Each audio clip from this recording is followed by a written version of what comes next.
राधे राधे। जय जय श्री सीताराम। भाय कुभाय अनख आलस हूँ, नाम जपत मंगल दिसि दस हूँ।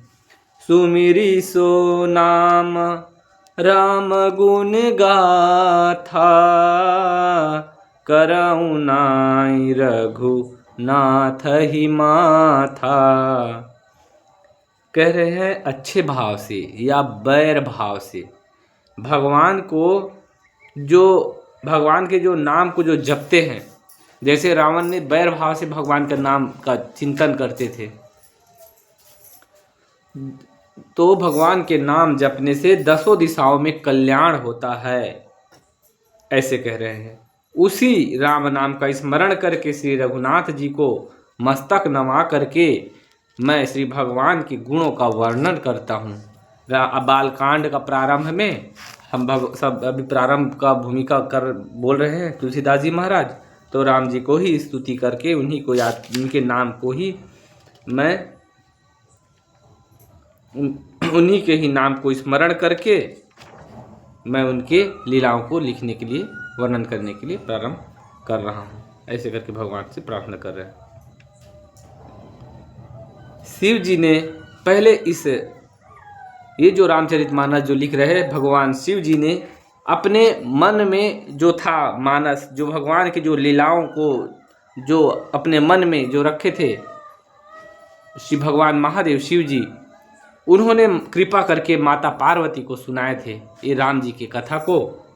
और शिव जी ने ही कागभुसुंडी जी को भी राम भक्त और अधिकारी समझ करके कथा को सुनाए थे। तेहि सन जाग बलिग मुनि पावा, तिन्ह पुनि भरद्वाज प्रति गावा।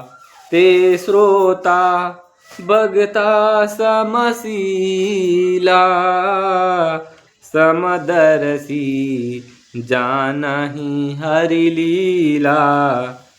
जब कागभुसुंडी जी को शिव जी ने सुनाए थे, तो उन कागभुसुंडी जी ने फिर याज्ञवल्क्य जी को योग्य जब पाया, उन्होंने फिर उसे भरद्वाज, कागभुसुंडी जी से याज्ञवल्क्य जी ने पाया, ऐसे शब्द लिखे हैं। याज्ञवल्क्य जी ने कागभुसुंडी जी से श्रवण किए और फिर याज्ञवल्क्य मुनि ने भरद्वाज जी को गाकर सुनाया।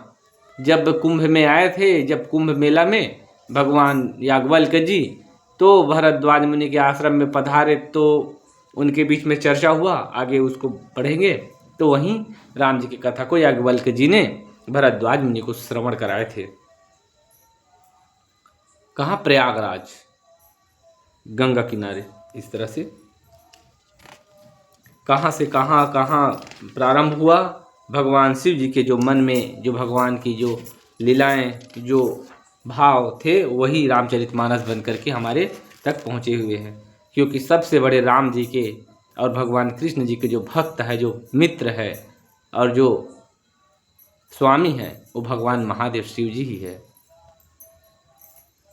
आगे हम और भी अच्छे अच्छे कथा श्रवण करेंगे, पुराणों का भी कथा श्रवण करेंगे, तो सब बहुत सारे आनंददायक और ज्ञानवर्धक कथा हमको मिलेगा सुनने को। सादर शिवहि नायब माथा, बरनऊँ बिसद राम गुण गाथा। संबत 1631 करऊँ कथा हरि पद धरि सीसा। अब मैं आदर पूर्वक शिव जी को सिर नवाकर श्री राम जी के गुणों की निर्मल कथा कहता हूँ। श्री हरि के चरणों में सिर रखकर संवत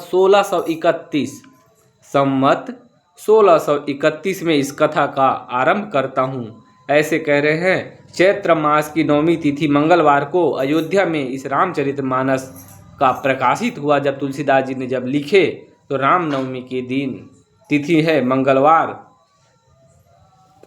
इस रामचरितमानस का प्रकाशित की तुलसीदास जी महाराज ने। जिस दिन श्री राम जी का जन्म होता है, वेद कहते हैं कि उस दिन सारे तीर्थ वहाँ अर्थात अयोध्या चले आते हैं। सारे तीर्थ, सारे देवता अयोध्या में आकर के रामलला के दर्शन करने के लिए आते हैं। और उसी दिन श्री तुलसीदास जी महाराज ने रामचरितमानस का प्रकाशित, अर्थात आजकल हम कहते हैं ना पुस्तक का विमोचन करते हैं, इस तरह से प्रकाशित हुआ है।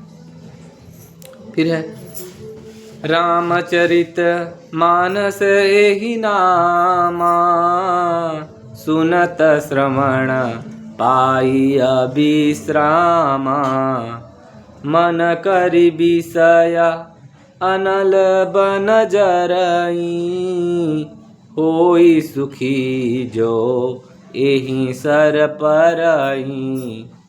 रामचरितमानस इस ग्रंथ का नाम है, जो राम जी के जो लीलाओं का, जो चरित्र का जो लिखे हैं तुलसीदास जी महाराज ने, जो वेद, उपनिषद और पुराण और अन्य भी ग्रंथों से श्रवण करके और